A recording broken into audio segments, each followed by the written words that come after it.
vous propose de revenir sur Brick, réalisé par Rian Johnson et sorti en France en 2006.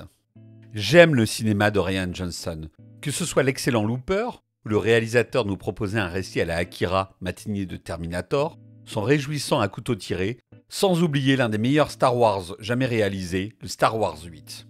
Je vous propose donc aujourd'hui de revenir sur son premier film, primé à Sundance, Brick. Une œuvre de jeunesse remarquablement écrite et réalisée par Rian Johnson, qui s'était fait connaître en qualité de monteur pour le mets de Lucky McKee.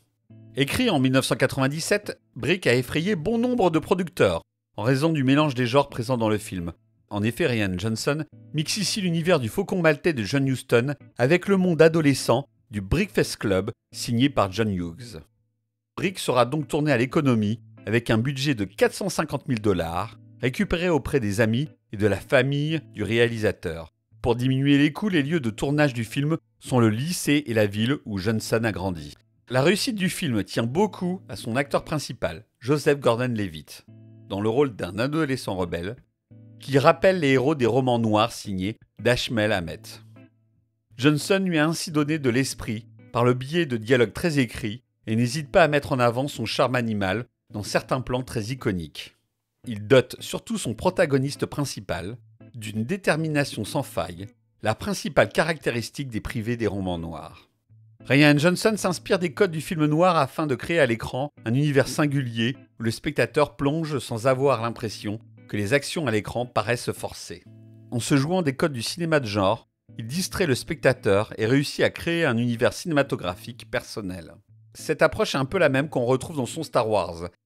Elle explique le rejet du film de la part des gardiens du temple de l'Empire Jedi.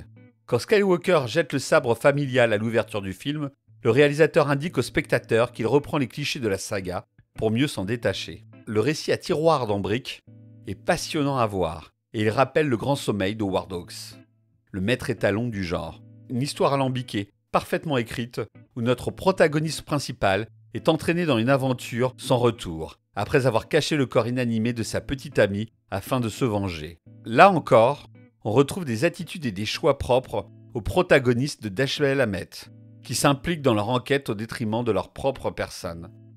Ici, le héros n'est pas innocent comme dans les meilleurs polars. Ainsi, on ne saura jamais ce que lui a susurré à l'oreille la jeune fille dans le final de Brick. Cependant, au moment où l'on voit le visage de Joseph Gordon-Levitt, on devine que celui-ci a sa part de responsabilité dans les événements sombres qui se sont déroulés. Rian Johnson utilise à merveille le genre pour parler de l'adolescence. Ainsi, Joseph Gordon-Levitt ne mène pas son enquête pour un client, mais en raison d'une peine de cœur. Il utilise ici certaines situations dramatiques du récit policier, afin de surligner les tourments de l'adolescence. Ce passage entre l'enfance et l'âge adulte est un moment de la vie où l'on ressent plus fortement chaque émotion, que ce soit la colère, la douleur, la joie, ou bien l'amour qui semble ici diriger chacun des pas de notre héros. Pour Johnson, les enjeux de vie et de mort du récit policier étaient parfaits pour aborder l'état émotionnel de jeunes gens. Ainsi, il a choisi de ne pas intégrer véritablement d'adultes à son récit. De la même manière, il reprend des personnages du genre, comme le caïd ou la femme fatale, afin de mettre en lumière les groupes sociaux auxquels font face les adolescents. Ici, le chef de la pègre est le revendeur de drogue, la vampe, la fille de riche qui s'ennuie, et le héros solitaire mange tout simplement seul à la cantine. Du côté de la mise en scène, son souci principal était de ne pas singer le film noir. Sa réalisation plutôt lente sur Brick s'avère au final plus proche du cinéma indépendant que du long métrage de genre, même si les rixes entre certains protagonistes rappellent parfois Sergio Leone.